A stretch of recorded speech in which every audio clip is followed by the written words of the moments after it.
Friends சிறகடி gossip பாப்போமா. இப்போ பார்த்தீங்கன்னா, பாட்டி ஆசைப்படியே மீனாக்கும், ஸ்ருதிக்கும் கல்யாணம் நடக்க போது, தடபுடலா நடக்க போது. நடக்க போகையில தாலி கட்ட போகிற அந்த நிமிஷத்துல ரோகிணி நிப்பாட்டுங்கன்னு சொல்லிட்டாங்களா. நிப்பாட்டுங்கன்னு சொன்னோனே இங்க பார்த்தா, மனோஜ் கல்யாணம் இல்ல.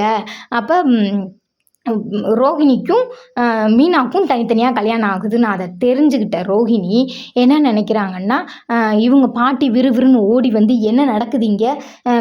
இங்க கல்யாணம் நடந்துக்கிட்டு இருக்க, இந்த பொண்ணு என்ன நிறுத்துங்கன்னுது." என்ன ஏதுன்னு கேட்கையில, இது மனோஜோட ஃப்ரெண்டு. மனோஜுக்கு கல்யாணம் நடக்குதோ, மனோஜ் நம்ம ஃப்ரெண்டு தானே, நம்மள்ட்ட சொல்லாம பண்றாரு அப்படின்னு நினச்சிக்கிச்சு அப்படின்னு சொல்றாங்க.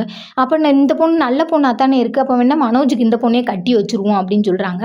சொல்லிக்கிட்டு இருக்கையிலே பார்த்தீங்கன்னா, விஜயா சொல்றாங்க, "இல்ல, இல்ல, இது ஜஸ்ட் ஃப்ரெண்டு தான் அத்தை. இவங்க கல்யாணம் முடிச்சுக்கிற அளவுக்கு ஃப்ரெண்ட்ஷிப்லாம் கிடையாது.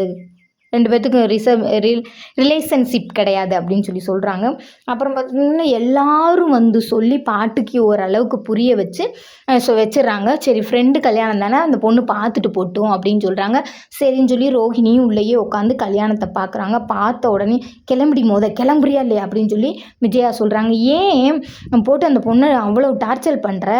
நீ சும்மா இரு, நீ பாருமா" அப்படின்னு சொல்றாங்க. இப்போ ஒரு நிமிஷம்தான் பாட்டிக்கிட்ட நான் எனக்கு மனோஜை பிடிச்சிருக்கு அப்படின்னு சொன்னேன்னா உடனே கல்யாணம் பண்ணி வச்சுருவாங்க. இதில் 3 கல்யாணம் நடந்துரும். ஆனால் உங்களை திரும்பியும் டென்ஷன் பண்ண வேணான்னு நான் நினைக்கிறேன் அப்படின்னு சொல்லிட்டு ரோகிணி சொல்லிட்டு கிளம்பிடுறாங்க. நாடகம் முடிஞ்சுச்சு.